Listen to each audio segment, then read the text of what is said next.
Gold, trusted gold buyers. మీరు తాకట్టు పెట్టిన బంగారాన్ని విడిపించి ఈ రోజు ఉన్న మార్కెట్ ధరకు కొనబడను. నమస్తే, నేను Kavitha. Welcome to I dream news and నిజాలు. బాలీవుడ్లో గత 8 ఏళ్లుగా పవర్ షిఫ్ట్ అనేది నెలకొంది. సృజనాత్మకత లేని వాళ్లే ఫిల్మ్ ఇండస్ట్రీలో ఉన్నారు. ఒక రకంగా వివక్ష అనేది కనిపిస్తోంది. ఈ మాటలన్నది ఆస్కార్ అవార్డు గ్రహీత ఏఆర్ రెహమాన్.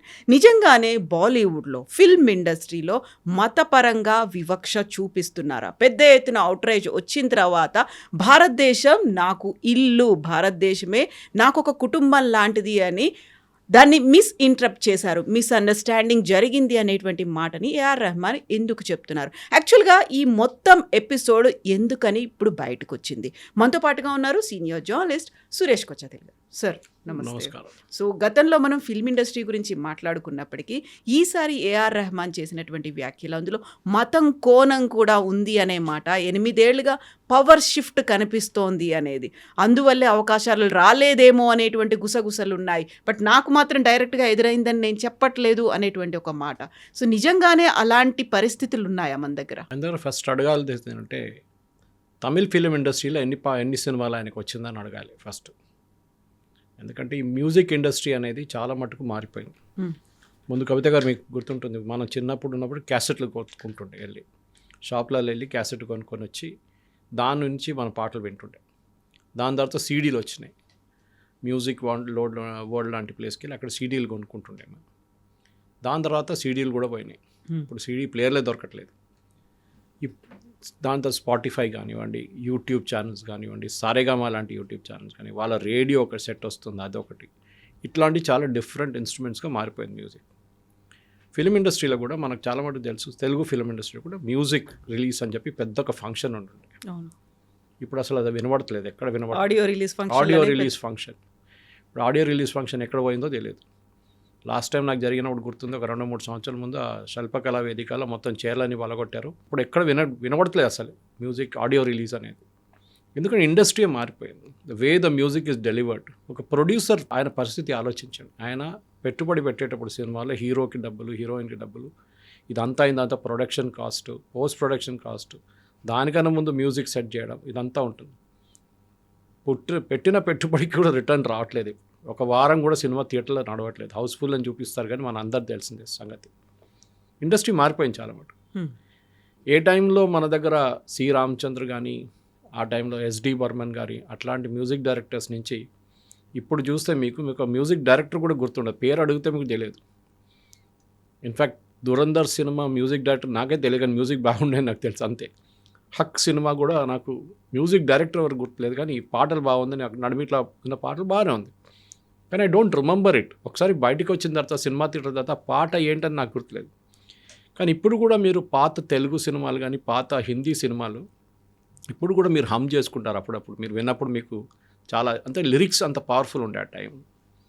ఇప్పుడు మ్యూజిక్ ఎట్లయిపోయిందంటే డబ్బ లోపల రాలేసి కొట్టినట్లు ఉంటుంది మ్యూజిక్. ఇప్పుడు మీకు ఏం గుర్తుండదు. ఆ మ్యూజిక్ అనేది అసలు ఎవరు పట్టించుకోలేదు, పబ్లిక్ కూడా వినడానికి రెడీగా లేరు. సరే, మన కార్లో డ్రైవ్ చేస్తున్నప్పుడు ఎప్పుడైనా ఏదైనా స్పాటిఫై పెట్టుకుంటాం, లేకుంటే ఎఫ్ఎం స్టేషన్ పెట్టుకుంటాం, లేకుంటే యూట్యూబ్ నుంచి ఏదైనా ప్లే చేస్తుంటాం. కానీ ఒక రెగ్యులర్ లాయల్టీ అని మ్యూజిక్కి పోయింది, ఎప్పుడో పోయింది అది. సినిమాలో ముందు ఒక మ్యూజిక్ అనగానే చాలా పెద్ద, కొన్ని సినిమాలు అయితే 8 పాటలు 9 పాటలు ఉంటుండే. ఇప్పుడు 1-2 పాటలు కనిపిస్తే కూడా చాలా పెద్దది అనమాట. సో ఆ పరిస్థితులు, ఆ ఒక సిచ్యువేషన్ నుంచి రెహమాన్ గారి స్టేట్మెంట్ ఇవ్వడం ఏంటి, ఇది నాకు ఫస్ట్ ప్రశ్న. ఎందుకంటే కమ్యూనల్, ఆయన ఒక ఓపెన్ డేట్ చెప్పలేదు. 8 సంవత్సరాలు అన్నారు. అంటే కరెక్ట్గా మోదీ గవర్నమెంట్ వచ్చిన తర్వాత ఉన్న సిచ్యువేషన్ అని చెప్తున్నారు అనమాట. అది కూడా ఎవరికి ఇంటర్వ్యూ ఇచ్చారు? BBC Hindi, Asian service. ఎవరు ఇంటర్వ్యూరు? ఒక పాకిస్తానీ. అంత సెట్ ఇది. ఆయన ఒక దూరదర్శన్కో లేకుంటే మన భారతదేశంలో ఎన్నో ఛానల్ వాళ్ళకి ఇంటర్వ్యూ ఇవ్వకుండా ఒక ఇంటర్నేషనల్ ఆడియన్స్కి చెప్పారు ఈ మాట. ఆయనకు తెలుసు దాని ఇంపాక్ట్ ఎక్కడ ఉండబోతుంది అనేది. ఇప్పుడు దాన్ని వచ్చి నన్ను మిస్అండర్స్టాండ్ చేయడం ఏముంది? మీరు చాలా క్లియర్గా అది ఇంకోసారి రివైండ్ చేసుకుంటే కూడా మీరు వినొచ్చు. మీరు చెప్పిన మాట చాలా క్లియర్, దట్ మీకు ఇప్పుడు ఆపర్చునిటీస్ రావట్లేదు. ఇప్పుడు ఎట్లయిపోయిందంటే ఒక చాలా టాలెంటెడ్గా ఉన్న మనిషిని, ఫర్ ఎగ్జాంపుల్ ప్లంబర్ అని తీసుకుందాం. ఇప్పుడు మీరు ఒక ప్లంబర్ని పిలిచినప్పుడు ఒకటి వస్తే వాడు ఫస్ట్ వచ్చి నాకు 2,000 రూపాయలు కావాలంటే మీరు బార్గెన్ చేస్తారు అంతే. నెక్స్ట్ టైం అని బిలోవర్ మీరు look for somebody at 1,000 rupees. ఇది నార్మల్ హ్యూమన్ సైక్. ఇది మ్యూజిక్ ఇండస్ట్రీ కూడా అట్లనే అయిపోయింది. వెరీ వెరీ రా ఫార్మాట్లో చెప్తున్నాను నేను. ఎక్కడ రోజా నుంచి మొదలైన ఏఆర్ రెహమాన్, దానికన్నా ముందు Indira he did, but the actual hit was Roja. ఆ టైంలో ఎవరు ఛాన్స్ ఇచ్చారు ఆయనకి? మణిరత్నం లాంటి వాళ్ళు ఛాన్స్ ఇచ్చారు. ఆయన గురువు ఎవరు? గురువు అని చెప్పలేను, కానీ ఆయన ఫస్ట్ పర్ఫామ్ చేసింది ఇళయరాజా గారు. ఇప్పుడు ఇళయరాజా గారు ఎక్కడున్నారు మ్యూజిక్ ఇండస్ట్రీలో? కానీ ఆయన పాటలు గుర్తుంటుంది మనకు. ఆయనకు అప్పుడప్పుడు 1-2 సినిమాలు వస్తున్నాయి అంతే. ఇళయరాజా గారు కంప్లైంట్ చేశారా? నన్ను కూడా ఎవరు పట్టించుకోవట్లేదు. నెక్స్ట్ జనరేషన్ వచ్చేసారు. ఎందుకంటే మన అందరికి గుర్తుంది. కుమార్ షాను ఎక్కడున్నారు ఇప్పుడు? అల్కా యాగ్నిక్ ఎక్కడుంది? ఎందుకు మీరు you can take lot of such names. ఇట్లాంటి వాళ్ళు ఎక్కడ లేరు ఇప్పుడు. వాళ్ళందరూ మాయమైపోయారు. కొత్త కొత్త వాళ్ళు వస్తున్నారు, రీల్స్ చేస్తున్నారు, కవర్ వర్షన్స్ చేస్తున్నారు, పాటలు పాడుతున్నారు. ఆల్ స్టార్ సింగర్ లాంటి ప్రోగ్రామ్ నుంచి వచ్చే విన్నర్స్ని వాళ్ళని మ్యూజిక్ దాంట్లో తీసుకుంటారు. ఉదిత్ నారాయణ ఉండే, ఎక్కడ పోయిన ఉదిత్ నారాయణ తెలియదు మనకి. షాన్ కూడా మొన్న స్టేట్మెంట్లో రెహమాన్ షాన్ కూడా చెప్పారు, ఐఎమ్ డూయింగ్ షోస్ అన్నాడు. అది లేదు ఆయనకి ఇప్పుడు, ఆ ఛాన్సే లేదన్నమాట. పోయింది అది, ఆ ఇండస్ట్రీ పోయింది. కంపెనీ అనురాధ పౌడ్ వాళ్ళు ఉండే. కానీ రెహమాన్ గారు ఫస్ట్ గుర్తుపెట్టుకోండి, you have to be humble enough to understand this. సరే, నాకు ఆస్కర్ వచ్చింది, నాకు ఎన్నో ఫిలింఫేర్ అవార్డు వచ్చింది, నేషనల్ అవార్డు వచ్చింది, that is central government Padma Bhushan కూడా ఇచ్చారు మిమ్మల్ని. మీకు ఇంకేం కావాలి? మిమ్మల్ని ప్రతి సినిమాలు మిమ్మల్ని తీసుకోవాలన్నా ప్రొడ్యూసర్ భయపడతారు. In fact that's what Javed Akhtar said. మీ దగ్గరికి ఒక చిన్న ప్రొడ్యూసర్ రావడానికి భయపడుతున్నారు. ఎందుకంటే you will quote in millions, you will quote in crores. ఆయన ఇవ్వలేడు మీకు ఆ డబ్బులు, దానికోసం రావట్లేదు. That is the reason why they are not coming, not because is a Muslim. In fact మనందరూ తెలుస్తుంది, చాలామంది ప్రేక్షకులు తెలుసుంటుంది బహుశా. రెహమాన్ వాళ్ళ father was a big time music director in Malayalam cinema. Even దో తమిళియన్ ఆయన పుట్టింది, కానీ హీ వాజ్ ఒక 100 సినిమాల దాకా మలయాళం చేశారు ఆయన, from 1960s onwards. RK Shekhar అని ఆయన పేరు, రెహమాన్ గారి ఫాదర్ పేరు. And he was a brilliant man. కానీ ఆయన డబ్బుల గురించి ఎక్కువ పట్టించుకోలేదు. Rahman is just the opposite, he is very money minded. అది బహుశా వాళ్ళ ఫాదర్ చేసిన దానికి ఒకసారి ఏదో ఇంటర్వ్యూలో అన్నారు ఆయన, నా ఫాదర్ చేసిన తప్పు నేను చేయను, నాకు డబ్బులు సంపాదించాలి, నాకు సొంతంగా నా స్టూడియో కావాలి. ఇన్ఫ్యాక్ట్ శేఖర్ గారు ఆయన ఆ టైంలో ఫస్ట్ ఈ ఎలక్ట్రానిక్ సింథసైజరు, చిన్న చిన్న ఎలక్ట్రానిక్ పియానోస్ వచ్చినప్పుడు సింగపూర్ నుంచి పట్టుకొస్తుండే. అప్పులు తీసుకొని అట్లా చేసి ఆయన తీసుకొచ్చి ఆయన మ్యూజిక్ సెట్ చేస్తుండే దానికి. దాంతోనే ఆయన చాలా మటుకు టెన్షన్లో వచ్చి లాస్ట్ 43 ఏజ్లో ఆయన చనిపోయారు. Stress, purely stress. రెహమాన్ కూడా అంగీకరిస్తున్నారు, yes my father was under lot of stress. అక్కడిక్కడ అప్పు తీసుకున్నారు ఈ మ్యూజిక్ ఇన్స్ట్రుమెంట్స్ కోసం. లాస్ట్లో వాళ్ళ మదర్ ఆర్వి శేఖర్ గారు చనిపోయిన తర్వాత ఈ మ్యూజిక్ ఇన్స్ట్రుమెంట్స్ అన్నీ అమ్మడం మొదలుపెట్టారు. కొన్ని అయితే రెంట్కి ఇవ్వడం మొదలుపెట్టారు. అంటే ఫ్యామిలీ బతకాలి కదా. సో రెహమాన్లో అదొక కోపం ఉండే. One of the reasons why the family converted, అది ఉండొచ్చు. ఎందుకంటే ఒక సూఫీ సెయింట్ వచ్చారంట వాళ్ళు, కరీముల్లా షా కాద్రీ అని చెప్పి, వాళ్ళ ఇన్ఫ్లుయెన్స్లో వచ్చి దే కన్వర్టెడ్ టు ఇస్లాం. మరి వాళ్ళ పర్సనల్ చాయిస్. ఇన్ఫ్యాక్ట్ వీళ్ళ మదర్ పేరు కస్తూరి శంకర్ అని ఉండే, Shekhar and Kasturi was her name. Kasturi and Shekhar got married in తిరుమలలో జరిగింది వాళ్ళ పెళ్ళి. ఆలోచించారు ఆ టైంలో. సో దట్ డివోట్ హిందూస్ ఉన్న వాళ్ళు కన్వర్ట్ చేసుకున్నారు, ఇస్లాంకి వెళ్ళిపోయారు. బట్ వాళ్ళ ఫ్యామిలీలో అందరు కన్వర్ట్ కాలేదు. రెహమాన్ వాళ్ళ సిస్టర్ ఉన్నారు, ఐ థింక్ ఆ నేమ్ ఇస్ రేనా వాళ్ళ 2 పిల్లలు they are Hindus. That is the best part. GV Prakash and Bhavanisri, వాళ్ళు కూడా ఫిలిం ఇండస్ట్రీలో, మ్యూజిక్ ఇండస్ట్రీలో they are good name in Tamil ఇండస్ట్రీలో. కానీ రెహమాన్ గారికి ఎందుకో ఈ ఒక రిలీజియన్ పిచ్చి పట్టింది సడన్గా. But we never objected to the fact that Khwaja పాడినప్పుడు ఎవరు, వీ ఎంజాయ్డ్ ఇట్. వందే మాత్రంని ఒక కొత్త వర్షన్గా తీసుకొచ్చి ఇప్పుడు కూడా ఒక క్రికెట్ మ్యాచ్, ఫుట్బాల్స్ అన్నిట్లో అది ప్లే అవుతున్నప్పుడు కూడా we get that goose bumps moments. కానీ ఎందుకో సడన్గా నన్ను ముస్లిం అని చెప్పి నాకు పాట క్లియర్, నాకు మ్యూజిక్ రావట్లేదు, నాకు ప్రొడ్యూసర్స్ అడుగుతున్నారు, వచ్చి మళ్ళీ వాళ్ళు వెళ్ళిపోతున్నారు, వాళ్ళు కొత్త వాళ్ళు తీసుకుంటారంటే affordability is a fact. And క్రికెట్లో ఒక పార్లన్స్ ఉంది, కవిత గారు, అది గవాస్కర్ టైంలో అడుగుతుండే. ఇప్పుడు గవాస్కర్ ఎప్పుడు రిటైర్ గారు, last became a running joke, ఈయన ఎట్లా రిటైర్ చేయాలని చెప్పేసి. ఎందుకంటే ఆయన ఫ్లాప్ షో అయిపోయింది, లాస్ట్ అయినా ఆయనకు రన్స్ కూడా రావట్లేదు, కానీ రిటైర్ కావట్లేదు. సో అప్పుడు ఎవరో, I think it was one of the English cricket commentator, maybe Richie Benaud or somebody else asked, ఈ ప్రశ్న అడిగారు ఆయన, వెన్ పీపుల్ లీవ్ క్విట్, మీరు రిజైన్ చేసినప్పుడు, మీరు రిటైర్ అయినప్పుడు అడగాలి వై, ఎందుకు చేస్తున్నారని. వై నాట్, ఎగ్జాక్ట్ ఎందుకు చేయట్లేదని అడిగే ముందే మీరు వెళ్ళిపోవాలి సీన్ నుంచి. దానికోసం ఆ టైంలో పీక్ స్టేజ్ లో ఉన్నప్పుడు ఎందుకు వదిలిపోతున్నారు అనే క్వశ్చన్ రావాలి అక్కడ. అది రావాలి, అప్పుడే అడుగుతారు. లేకుంటే మీరు ఎప్పుడు పోతారు, ఎప్పుడు రిజైన్ చేస్తారని కాదు. సో మీకు టైం అయినప్పుడు you just melt away in to the sunset. Ilaiyaraaja happen. చాలామంది గంగా అమరన్ ఉన్నారు, హిందీలోనే తీసుకోండి ఎంతోమంది మ్యూజిక్ డైరెక్టర్స్ ఉన్నారు, ప్రీతం లాంటి ఉన్నారు. వాళ్ళందరూ ఇప్పుడు స్టేజ్ షోస్ చేస్తారు. ఇండస్ట్రీ మారిపోయింది. There is more accent on stage shows కానివ్వండి, ఇంటర్నేషనల్ టూర్లు కానివ్వండి, యూట్యూబ్లో వీడియోలు చేయడం, ఇదంతా నడుస్తుంది. ఇప్పుడు ఒక ఇండస్ట్రీగా మారిపోయింది అది. Saregama itself has reinvented itself. అట్లాంటి పరిస్థితులు నన్ను ముస్లిం అని చెప్పి నాకు పాటలు ఇవ్వట్లేదు, నన్ను మ్యూజిక్ సెట్ చేయట్లేదు అంటే it's a wrong connotation, totally wrong. అది రమణ్ గారు ఎందుకు చేశారు అనేది ఇప్పుడు ఆయన ఏదో క్లారిఫికేషన్ అంత ఇస్తున్నారు, కానీ అది clarification is not really convincing అనమాట. ఎగ్జాక్ట్లీ. వెరీ రీసెంట్గా చేసినటువంటి చావా మూవీ కూడా ఆయన డివైజివ్ మూవీగా, ఒక విభజన వాదాన్ని చెప్తున్నటువంటి మూవీగానే ఆయన చెప్తూ వచ్చారు. మనం చావా చేసినప్పుడు ఆయనకు తెలుసు కదా హిస్టరీ గురించి చెప్తున్నారని, ఆయన బీజీ స్కోర్ చేశారు దానికి. మీకు సినిమా గురించి may have a difference opinion, కానీ చూపించింది నిజమా కాదా అని ఫస్ట్ క్వశ్చన్. జోధా అక్బర్ చేసినప్పుడు అడిగారు నిజమా కాదో చూపిస్తున్నారు. దట్ ఈస్ ఆల్ ఫ్యాబ్రికేటెడ్, అంత ఏం లేదు. Akbar was not handsome fellow, ఈ వాజ్ లింపింగ్ ఉండే, ఆయనకు ఒక కాల్కి ప్రాబ్లం ఉండే, ఈ was not good looking at all. కానీ చూపించింది ఏంటి మనకి, హ్యాండ్సమ్ హృతిక్ రోషన్ లాంటి వాళ్ళు వెరీ హ్యాండ్సమ్. జోధా అక్బర్లో జోధా హిందూ ఆమెని పెళ్లి చేసుకుంటున్నారు, ఇదంతా. బట్ అక్కడ ఎవరు మనం అబ్జెక్ట్ చేయలేదు. హిస్టరీలో పాసిబిలిటీ జరిగి ఉంటుంది, హిస్టరీలో అది ఉంది. So we accept as a matter of fact. Salman Khan, Shahrukh Khan, Aamir Khan వీళ్ళు ఫిలిం ఇండస్ట్రీ డామినేట్ చేస్తున్నప్పుడు, ఇప్పుడు అంత డామినేషన్ లేదనుకోండి, ఆ డామినేషన్ టైంలో మనం ఎప్పుడైనా అబ్జెక్ట్ చేసాము? వీళ్ళు ఏదైనా సినిమాలో, చాలా తక్కువ సినిమాలో వాళ్ళు ముస్లిం నేమ్స్ వాడారు, చాలా మటుకు హిందూ నేమ్సే ఉండేవాళ్ళు. వీ నెవర్ అబ్జెక్టెడ్ సెయింగ్ మీరు యు ఆర్ అ ముస్లిం గా, you should use only Muslim. That's film industry is a make believe industry. దాని ప్రకారం మనం పోతే ఆ ఫ్లోలో వెళ్ళిపోవాల్సిందే మనం. కానీ ఇక్కడ ఈ జరిగిన దానికి ఒక రిలీజియస్ యాంగిల్ తీసుకురావడం, and that to from a person like AR Rahman is very very చాలా డిసప్పాయింటింగ్ అనమాట. ఎందుకు చేస్తున్నారు అది? ఆ ఫ్లోలో వెళ్ళిపోయారా, బీబీసీ వాళ్ళు అడిగే క్వశ్చన్ ఫ్లోలో వెళ్ళిపోయారా, లేకుంటే ఆయన ముందే ప్రిపేర్ అయ్యి వచ్చారా అనేది చాలా మట్టుకు ఇప్పుడు అడుగుతున్న ప్రశ్న. ఆయన పర్సనల్ లైఫ్లో కూడా చాలా మటుకు ప్రాబ్లమ్స్ ఉన్నాయి, మన అందరికి తెలిసింది. We never asked, industry never asked divorce ఎందుకు జరిగింది. His wife gave some statement, ఆమె ఇప్పుడు ఏదో లండన్లో ఉంటుందంటే మనకు తెలియదు. అది మనం ఎప్పుడు అడగక్కర్లేదు, ఎందుకంటే that is the personal life. అది ఒక లక్ష్మణ్ రేఖ ఉంటుంది, అటువైపు వెళ్ళకూడదు మనం అసలు. కానీ ఎప్పుడు ఇదే మాట ఉంటుంది కవిత గారు, this is there in every field. మీరు క్రికెట్ చూడండి, మీరు బ్యాడ్మింటన్ చూడండి, పివి సింధు, సైనా నెహ్వాల్. ఇప్పుడు సైనా నెహ్వాల్ ఎక్కడుందండి? She had achieved a peak వచ్చేసినప్పుడు అయిపోయింది అక్కడి నుంచి. లేదు నేను ఇంకా ఆడుతూనే ఉంటానంటే నోబడీ విల్ యాక్సెప్ట్.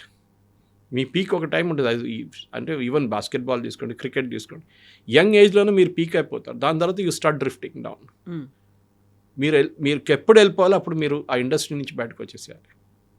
చాలామంది మ్యూజిక్ డైరెక్టర్స్ ఇప్పుడు కూడా మీరు చూడండి తెలుగు ఇండస్ట్రీలో చాలా తక్కువ ఉన్నారు. ఒక టైంలో లిరిక్స్ రాసేటోళ్ళే చాలా పెద్ద పెద్ద మేధావులు ఉన్నారు, ఆరుద్ర కానీ, శ్రీశ్రీ కానీ, పాడేటోళ్ళు ఘంటసాల, ఎస్పీబీ. కానీ ఇప్పుడు ఎవరున్నారు చెప్పండి? చాలా తక్కువ, హ్యాండ్ఫుల్ ఆఫ్ పీపుల్. ఎందుకంటే ఇండస్ట్రీ మారిపోయింది, ఆ ఫార్మాటే మారిపోయింది, ప్రజెంటేషన్ ఫార్మాట్. కొన్ని టైంలో 6 సాంగ్లు రికార్డ్ చేస్తారు, కానీ సినిమాలు 2 సాంగ్లు తీసుకొస్తారు. Because the director one sitting on the post production table, ఆయనకి ఏమనిపిస్తుంది అంటే ఆ ఫ్లో పోతుంది, పాట వచ్చినప్పుడు we'll reduce it to 2 songs, fine. కానీ మార్కెట్లో 6 సాంగ్లు రిలీజ్ చేస్తారు. రిలీజ్ అంటే ఏంటి? క్యాసెట్ లేదు, నేను చెప్పినట్లు సీడీ లేవు, ఏం లేవు. It is only on YouTube, that's it. లేకుంటే ఏదైనా ఎఫ్ఎం స్టేషన్లో ప్లే చేస్తారు మీరు. ప్రాబ్లం ఎక్కడ వచ్చిందంటే ఈ మ్యూజిక్ ఇండస్ట్రీ మారిన మాట రెహమాన్ గారు అంగీకరించట్లేదు. మ్యూజిక్ ఒక పవర్ షిఫ్ట్ అనేది జరిగింది, అక్కడ క్రియేటివిటీ లేని వాళ్ళే రాజ్యం వెళ్తున్నారు ఫిల్మ్ ఇండస్ట్రీలో అనే ఒక మాట. ఎవరైనా క్రియేటివిటీ లేని వాళ్ళు తీసుకొచ్చి సినిమా చేస్తారా? ఈ ప్రాబ్లం కాంతారాలో వచ్చింది, మీకు గుర్తుంటుంది. కాంతారా రిలీజ్ అయినప్పుడు ఎంత పెద్ద గొడవ జరిగిందా, హిందుత్వ ఎలిమెంటు దాంట్లో మేక్ బిలీవ్ చేశారు, దాంట్లో లేనిపోయిన బ్లాక్ మ్యాజిక్ లాంటి, బ్లాక్ మ్యాజిక్ ఇక్కడ లేదు. But it is a art form. మా ఊర్లో ఉంది, నార్దర్న్ కేరళలో ఉంది, అది తెయ్యం అంటారు దాన్ని అక్కడ. That's another form is what you showed in upper Karnataka, దక్షిణ కర్ణాటకలో. అక్కడ ఇది అక్కడ జరుగుతున్న ఒక క్లాసికల్ ఆర్ట్ ఫామ్. అది దాన్ని కొంచెం ఒక ట్విస్ట్ ఇచ్చి చేసినప్పుడు దాంట్లో తప్పేముంది? ఆమీర్ ఖాన్ లార్డ్ శివాని టాయిలెట్లో 3 Idiots తిప్పినప్పుడు మనం ఎవరు తిట్టలేదు ఆయన్ని, ఎందుకు చేసామని చెప్పేసి. మనందరూ తెలుసు. చాలా కొంతమంది కోపం వచ్చింది, మీ రిలీజన్లో ఉన్న ఎవరైనా ప్రాఫిట్స్తో చేస్తారంటే ఎవరు అడగలేదు అది. కానీ మనం because Hindu religion accepts it. Okay సరే, we laugh at our gods, మనం నవ్వుకుంటాం ఒక్కసారి, మంచిదే కదా, ఓకే తమాషాగా ఉంది కదా, చాలా బాగుందంటాం.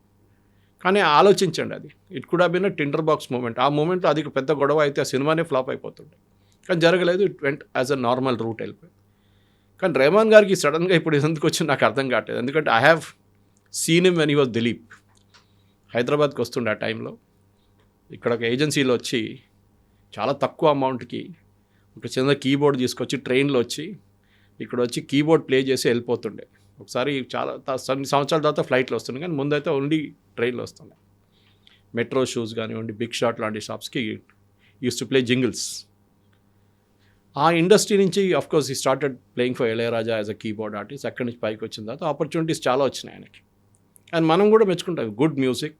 మీరు చెప్పినట్టు 2 ఆస్కర్లు, గ్రామీలు, స్లమ్ డాగ్ మిలియనర్ లాంటి సినిమాలకి, దట్ ఆల్ వాజ్ దేర్. మనం అన్నీ యాక్సెప్ట్ చేస్తున్నాం మనం. ఎందుకంటే we have seen the pinnacle of music in India, భారతదేశంలో. సాహిర్ లుధ్యాన్వి రాసిన పాటలు, ఆనంద్ బక్షి గారు రాసిన పాటలు, శంకర్ జైకిషన్, లక్ష్మీకాంత్ ప్యారేలాల్, ఎస్డి బర్మన్ నేను చెప్పాను, ఆర్డి బర్మన్, సి రామచంద్ర, కళ్యాణ్ జీ, చాలా మటుకు మీద బిగ్ మ్యూజిక్ డైరెక్టర్స్ దేర్. ఇప్పుడు దాంట్లో చాలామంది దే పాస్ట్ అవే. ఉన్నోళ్ళు కూడా వాళ్ళు they are happy with what they are. ఈ ఇండస్ట్రీలో ఒక ఫేవరెటిజం ఉందంటే ఉంది. అది even when Lata Mangeshkar was alive, చాలా మటుకు అలిగేషన్స్ ఆమె మీద ఉండే. దట్ ఆమె she used to dictate to music directors. ఒక మోనోపలి లాగా. మదన్ మోహన్ గారితో నేను చేయను ఎప్పుడని చెప్పి ఒకసారి ప్రాబ్లం ఉండే ఆమెకి. సుమన్ కళ్యాణ్పూర్ లాంటి వాళ్ళు, వాణి జయరామ్ లాంటి వాళ్ళు ఆమె పైనకి రానిలేదు అసలు. She never give an opportunity except for her sister ASHA Bhosle. అట్లాంటి ఒక మోనోపలి ఉంది. దాని తర్వాత మనం చూసాం సడన్లీ అనురాధ పౌడ్వాల్ లాంటి వాళ్ళు, బికాస్ సడన్లీ గుల్షన్ కుమార్ గారు ఎంకరేజ్ చేయడం మొదలుపెట్టారు. తర్వాత గుల్షన్ కుమార్ హత్య జరిగింది. అది కూడా మ్యూజిక్ ఇండస్ట్రీలో పెద్ద పాలిటిక్స్, అది అందరికీ తెలిసింది. ఎందుకంటే అక్కడ డీ గ్యాంగ్ ఇన్వాల్వ్డ్ ఉన్నారు. సినిమాల్లో ఈ బ్లాక్ మనీ కానివ్వండి, ఈ డ్రగ్స్ మనీ కానివ్వండి, హవాలా డబ్బులు పెట్టడం మొదలుపెట్టారు. ఇప్పుడు ఏమైందంటే లాస్ట్ ఒక 10-15 సంవత్సరాల కవిత యూ వుడ్ అబ్జర్వ్, ఈ ఇండస్ట్రీ కార్పొరేటైజేషన్ అయిపోయింది కంప్లీట్గా. ఒకసారి బీఆర్ ఫిల్మ్స్ ఉండే, యశ్ చోప్రా ఫిల్మ్స్, ఇప్పుడు అందరూ కంపెనీలు తయారు చేసుకున్నారు. అది ఎవరైనా ఉండేవాడు, కరణ్ జోహార్ ఉండొచ్చు, బాలాజీ టెలిఫిల్మ్, ఎక్తా కపూర్ ఉండి, వీళ్ళందరూ they found companies, corporate companies. వాళ్ళు బ్యాలెన్స్ షీట్ చూస్తారు. మేము ఒక సినిమా తీయాలంటే ఎంత డబ్బులు పెట్టాలి, దాంట్లో ఎంత డబ్బులు వస్తుంది, ఓటీటీలో ఎంత డబ్బులు వస్తుంది, మాకు థియేటర్ రిలీజ్లో ఎంత వస్తుంది, ఇది వాళ్ళు చూసేది first. And naturally cost cutting ఉంటుంది. ఎంత తక్కువ చేయొచ్చు అంత కాస్ట్ కటింగ్ తగ్గిస్తున్నారు. పాసిబ్లీ తెలుగు ఫిలిం ఇండస్ట్రీ ఒక్కటే ఇప్పుడు కూడా where the hero is paid 100 crores 50. Malayalam film industry చూడండి, దే ప్రొడ్యూస్ బ్రిలియంట్ మూవీస్. కానీ మోహన్ లాల్, మమ్ముట్టి కూడా ఇంత డబ్బులు రావు. బికాజ్ మేబీ ఇండస్ట్రీ సైజ్ చిన్న ఉంది అక్కడ, వాళ్ళ ఆడియన్స్ సైజ్ చిన్న ఉంది. మ్యాక్సిమం కేరళ అండ్ గల్ఫ్, కొంత మటుకు యూరోప్. తెలుగు ఫిలిం ఇండస్ట్రీ బహుశా ఇంకా పెద్దగా ఉంటుంది, చాలా మటుకు ఆడియన్స్ నార్త్ అమెరికాలో ఉంటారు, అక్కడ కలెక్షన్ బాగుంటుంది అని చెప్పి ఎక్కువ కానీ ఇప్పుడు కూడా చూడండి, ఇప్పుడు రెమ్యునరేషన్ ఇవ్వలేకపోతున్నారు. Other day saw an article, ఎవరో ప్రొడ్యూసర్ చెప్తున్నారు, తెలుగు ఫిలిం ఇండస్ట్రీలో ఉన్న హీరోయిన్స్ని యాక్ట్రెసెస్ అని చెప్పాలి మనం యాక్చువల్లీ, వాళ్ళ దగ్గర మేము we're asking them to reduce their fees, వాళ్ళ ఫీజు తగ్గించమని రిక్వెస్ట్ చేస్తాం. ఎందుకు లేకుంటే ఇట్ వోంట్ వర్క్అవుట్. ఒక్క వారం కూడా సినిమా హౌస్ఫుల్ నడవదు మీకు థియేటర్లలో. ఇప్పుడు దురంధర్ ఈజ్ అన్ ఎక్సెప్షన్. అది వచ్చినప్పుడు ఇంకా పెద్ద గొడవ జరిగింది. నేషనలిజం, మ్యాషోయిజం, హిందూ ఇది, ఇస్లాం బ్యాషింగ్, ఇస్లామాఫోబియా జరిగింది. పాకిస్తాన్లో జరుగుతుంది, చూపించాం. I give an audience example మీకు. ఈ దురంధర్ వచ్చి ఒక 3 వారాలు 4 వారాల తర్వాత ద సినిమా ఇక్కీస్ అని ఒక సినిమా వచ్చింది, బేస్డ్ ఆన్ అరుణ్ ఖేత్రపాల్స్ లైఫ్. నేను కూడా వెళ్ళాలనుకున్నాను. రివ్యూ చదవగానే నాకు కూడా అనిపిస్తుంది ఎందుకు వెళ్ళాలి సినిమా. దాంట్లో పాకిస్తాన్ని హీరోస్గా చూపిస్తున్నారు, పాకిస్తాన్ ఆర్మీ చాలా మంచి వాళ్ళని చూపిస్తున్నారు, మనం తప్పు చేసామని చూపిస్తున్నారు 71లో అని రివ్యూ చదివాను. కొంతమంది అడిగాను సినిమాకి, వాళ్ళు అన్నారు Suresh you will not like it, మీరు వెళ్ళొద్దు. Word of mouth is very important. Dhurandhar లాంటి సినిమాకి I think more than publicity word of mouth. ఎందుకంటే ఇప్పుడు సినిమా రిలీజ్ చేయాలంటే కూడా మార్కెటింగ్ దాంట్లో చాలా పెద్ద కాంపోనెంట్. మ్యూజిక్ చేసిన వాళ్ళు వెళ్ళి స్టూడియోలో కూర్చొని మాట్లాడతారు, the actor and actresses will go and sit in the theatre, డైరెక్టర్తో కూర్చుంటారు, ఏ స్టూడియోకి వెళ్ళాలి, ఇదంతా నిర్ణయించేది ఒక పెద్ద పిఆర్ గ్యాంగ్ ఉంది ఒకటి. వాళ్ళు డిసైడ్ చేస్తారని ఎట్లా మూడ్ సెట్ చేయాలి, ఇది ఎప్పుడు రిలీజ్ చేయాలి, ఏ థియేటర్లో రిలీజ్ చేయాలి, ఏ ఓటీటీ ప్లాట్ఫామ్లో వెళ్ళాలా, ప్రైమ్లో వెళ్ళాలా, నెట్ఫ్లిక్స్లో వెళ్ళాలా, జీ5లో వెళ్ళాలా, ఇదంతా ఒక కమర్షియల్ అయిపోయింది. And AR Rahman making an acquisition, నాకు అది I just won't take it. ఎందుకంటే మీరు ఎందుకు చేస్తున్నారు అది రెహమాన్ గారు అడగాల్సింది. Now you're making an excuse saying నన్ను మిస్అండర్స్టాండ్ చేశారు. బట్ ఇక్కడే మిస్అండర్స్టాండ్ చేశారు అన్నప్పుడే ఆయన చేసినటువంటి అలిగేషన్స్ 8 yearsలో అనుకున్నప్పుడు లాస్ట్ ఇయరే కదా చావాలంటే ఒక బిగ్గెస్ట్ బ్లాక్ బస్టర్ హిట్ వచ్చింది. ఆ తర్వాత Ramayana is in the pipe line. అసలు మత వివక్ష గురించి అనుకున్నప్పుడు రామాయణ అనగానే ఎవరికి రిలేటెడ్ ఉంటుంది, బట్ ఇప్పుడు రెహమాన్ ఏ కమ్యూనిటీకి చెందినవాడు అనేది ఉంది. దాన్ని ఎలా తీసుకున్నారు? ఇక్కడే డిఫరెంట్ ఒపీనియన్ వినిపిస్తుంది కాబట్టి ఆయన తొలగించండి అనేటువంటి మాట కూడా సోషల్ మీడియాలో వస్తుంది కదా. దట్స్ న్యాచురల్లీ, బికాస్ ఆయన చెప్పిన మాట అదే కదా, నన్ను నా రిలీజియన్ చూసి నాకు ఆపర్చునిటీ లేదు. రామాయణ్ చేసిన ప్రాజెక్ట్కి మీ రిలీజియన్ చూసి మీకు ఇచ్చారా, లేకుంటే మీ కెపాసిటీ చూసి మీ అవుట్పుట్ చూసి ఇచ్చారా? అది చాలా ఇంపార్టెంట్. ఎందుకంటే forget his name, the Jewish composer, he's there in this ensemble. ఆయన ఉన్నారు, is a Jewish, Rahman is a Muslim. అడిగారు ఎప్పుడైనా, హరే నేను పని చేయను పో, గాజా ఉండి అదే జరిగింది ఇది జరిగిందని? కాదు, మ్యూజిక్ ఇస్ మ్యూజిక్ అంతే. మన దగ్గర ఖయామ్, చాలా మటుకు ముస్లిం మ్యూజిక్ డైరెక్టర్స్ ఉంటాయి. అట్లాంటి మనుషున్నప్పుడు మనం ఎప్పుడు అడగలేదే. Mohammed Rafi was a great singer. We never asked him his religion. మీరు ఏ రిలీజన్ నుంచి వస్తున్నారు, ఏ పాటలు పాడుతున్నారు? సాజిద్ నవీద్ అనుకుంటాను ఆయన కూడా ఉన్నారు. Sajid Naveed. See, there are lot of Muslims who sang in this. And that is the most best part.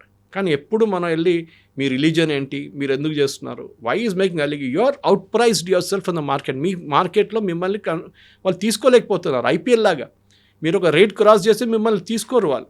You are out of the market totally. అది ఏ ఇండస్ట్రీ అయినా అంతే, సినిమా ఇండస్ట్రీ అని ఒకటే కాదు, ఈవెన్ క్రియేటివ్ ఇండస్ట్రీ చూడండి. If you are out priced అనగానే మిమ్మల్ని పక్కన పెట్టేస్తారు వాళ్ళు. మీరు ఎంత పెద్ద మంచి అయినా కావచ్చు. కానీ అట్ ద సేమ్ టైం కొంచెం హంబుల్గా ఉండాలి. ఎందుకంటే ఈ ఇండస్ట్రీ మీకు ఆపర్చునిటీ ఇచ్చారు, ఈ ఇండస్ట్రీ మీరు ఇక్కడ దాకా తీసుకొచ్చారు మిమ్మల్ని.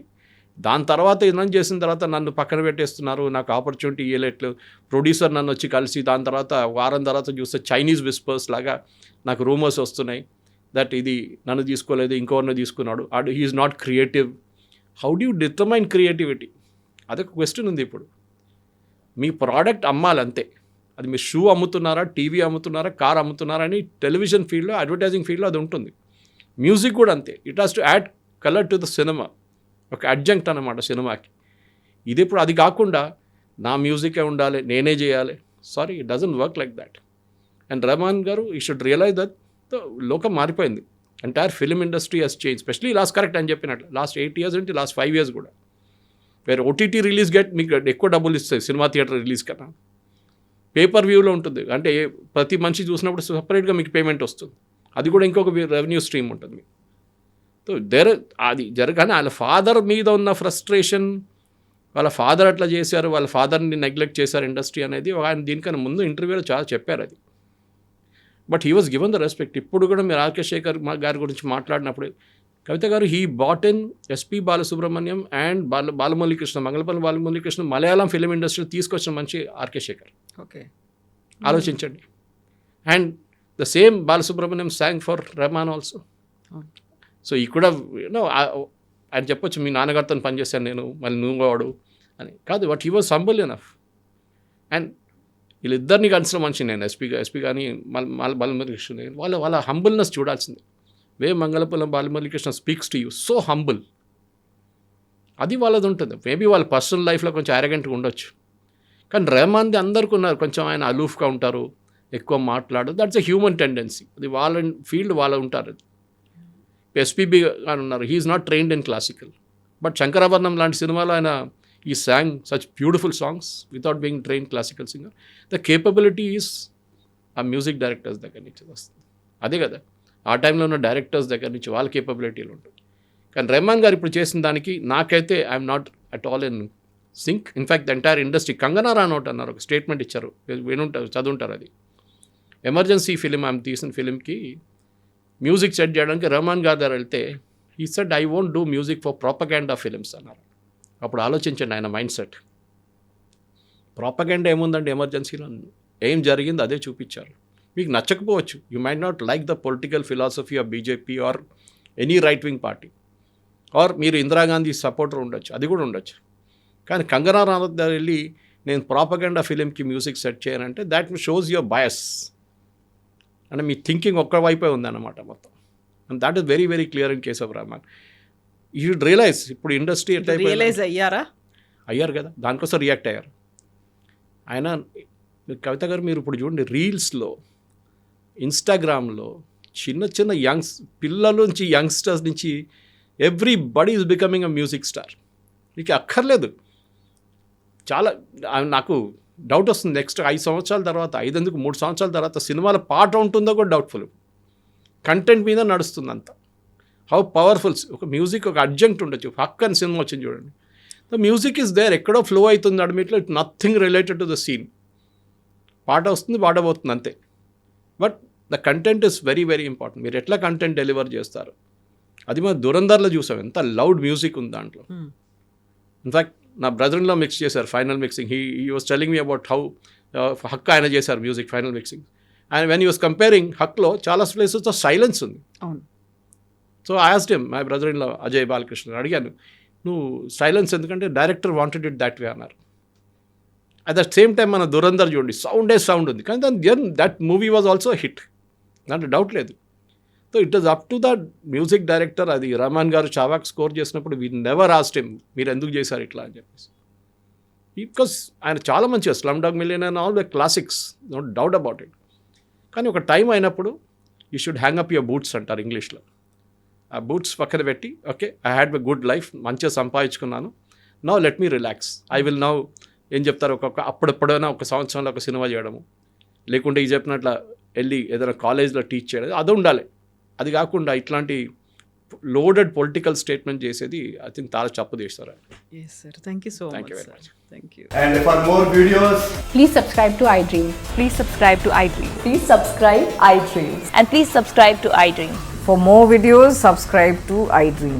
please like, share and subscribe to the channel. Congratulations, iDream. Subscribe to iDream. Subscribe to iDream. So subscribe to iDream Media. iDream ki iDream team andarki huge congratulations. Please subscribe iDream Media. Please subscribe to iDream.